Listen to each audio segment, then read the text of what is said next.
বাংলা ভাষায় খুবই কমন একটি কথা আমরা শুনতে পাই যে ঘোল খাইয়ে দেওয়া, যে তারা আমাকে ঘোল খাইয়ে দিয়েছিল, সে তোমাকে ঘোল খাইয়ে ছাড়বে। তাহলে এই যে কথাটা ঠিক কোন সিচুয়েশনে বা কোন অর্থে আমরা ব্যবহার করে থাকি, অর্থাৎ কাউকে কোনো কঠিন পরিস্থিতির মধ্যে ফেলে দেওয়া বা নাজেহাল করা। তো এই জাতীয় কথাগুলোকে তোমরা ইংরেজিতে কিভাবে বলবে, আজকের এই ছোট্ট ক্লাসটিতে তোমাদের সেটাই শেখাবো। সেই সঙ্গে আরও কিছু সেন্টেন্স রয়েছে যেই সেন্টেন্সগুলো আমরা প্রায়শই বলে থাকি বা শুনে থাকি। তো সর্বপ্রথম যেই সেন্টেন্সটি নিয়ে আলোচনা করব, যে তারা আমাকে ঘোল খাইয়ে দিয়েছিল। তো এই সেন্টেন্সটাকে আমরা কিভাবে ইংরেজিতে বলবো? সেন্টেন্সটি সিম্পল, পাস্ট টেন্সে রয়েছে। তো তারা আমাকে ঘোল খাইয়ে দিয়েছিল, এই সেন্টেন্সটির জন্য আমরা একটি ইডিয়ম ব্যবহার করব, সেটা হচ্ছে পুট সামবডি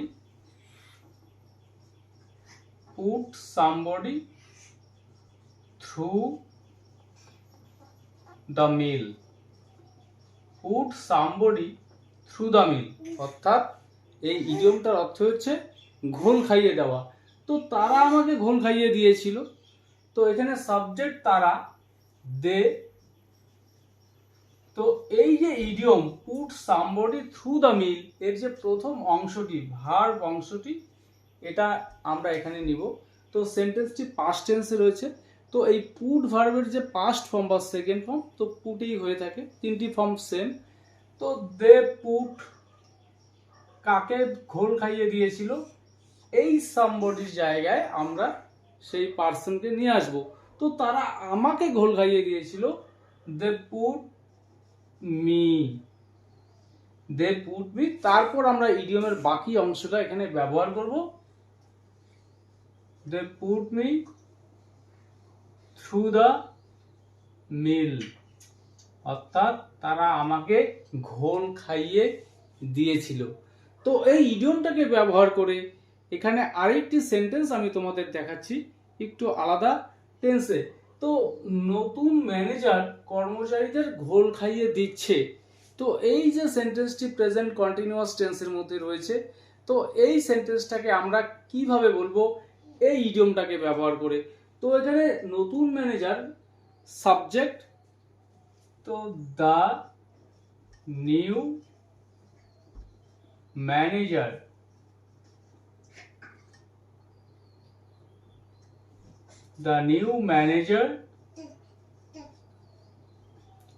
ইজ। তো এখানে প্রেজেন্ট কন্টিনিউয়াস এর নিয়ম অনুসারে ভার্বের সঙ্গে আমরা আইএনজি অ্যাড করব, putting, the new manager putting. এবার এখানে সামবডির জায়গায় আমরা বলবো কাদেরকে ঘোল খাইয়ে দিচ্ছে, এখানে কর্মচারীদের। তো the new manager is putting the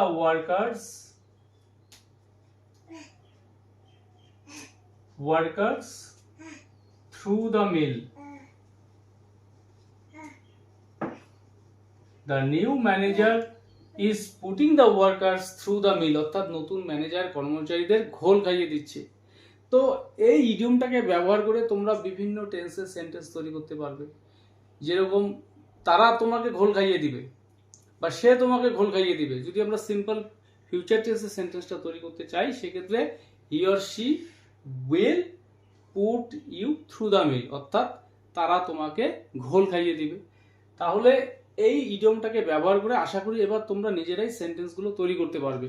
তো এরপর আরেকটি সেন্টেন্স রয়েছে, খুবই কমন একটি সেন্টেন্স, যে বুড়োর ভীমরতি হয়েছে।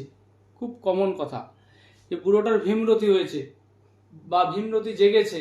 তো এই সেন্টেন্সটাকে আমরা কিভাবে বলবো? তো এই যে ভীমরতি হওয়া, এটা অ্যাকচুয়ালি একটা মেডিকেল ওয়ার্ড, অর্থাৎ চিকিৎসা পরিভাষায় এরকম একটা অবস্থা বা বয়সকে বোঝায় যেখানে সেই মানুষটির যে বুদ্ধিশুদ্ধি সেটা লোপ পায়, অর্থাৎ বুড়ো বয়সে তার আচার আচরণ বাচ্চাদের মতো হয়ে যায় বা অনেক উল্টো পাল্টা কাজ করে। তো বুড়োর ভীমরতি হয়েছে, এই সেন্টেন্সটাকে আমরা কিভাবে বলবো? তো সেন্টেন্সটি প্রেজেন্ট পারফেক্ট টেন্সে রয়েছে, দ্য ওল্ড ম্যান has এখানে আমরা ভার্ব হিসেবে ব্যবহার করব গো, গো, তারপর গো সিনাই। তো এই অ্যাডজেক্টিভটি আমরা ব্যবহার করব। The old man has gone senile, অর্থাৎ বুড়োর ভীমরতি হয়েছে বা ভীমরতি জেগেছে। The old man has gone senile. তো এখানে আমরা ভার্বের ফর্ম চেঞ্জ করে অ্যাকর্ডিং টু টেন্স আমরা সেন্টেন্স তৈরি করতে পারবো আলাদা আলাদা টেন্সে। তো এরপর আরেকটি সেন্টেন্স রয়েছে, তিনি ঘটকালি করেন, অর্থাৎ মানুষের বিয়ে দেন, ঘটকালি করা তার পেশা, তিনি ঘটকালি করেন। তো এই সেন্টেন্সটাকে তোমরা ইংরেজিতে কিভাবে বলবে? তো তিনি করেন, সিম্পল প্রেজেন্ট টেন্সের সেন্টেন্সটি রয়েছে। তো he works as a match maker, he works as a match maker, তিনি ঘটকালি করেন। অথবা আমরা বলতে পারি সরাসরি যদি সেন্টেন্সটাকে এভাবে বলি যে তিনি ঘটক, তো সেক্ষেত্রে আমরা বলবো he is a match maker, তিনি একজন ঘটক। পরের সেন্টেন্স, তার কথায় আত্মহারা হয়ে যেও না, মানে ঘটকের কথায় আত্মহারা হয়ে যেও না বা আবেগে ভেসে যেও না। তো এই সেন্টেন্সটাকে আমরা কিভাবে বলবো? তো ইম্পারেটিভ সেন্টেন্স। তো ডোন্ট, আত্মহারা হয়ে যাওয়া, এর জন্য আমরা ভার্ব ব্যবহার করব গেট ক্যারিড অ্যাওয়ে, আত্মহারা হয়ে যাওয়া।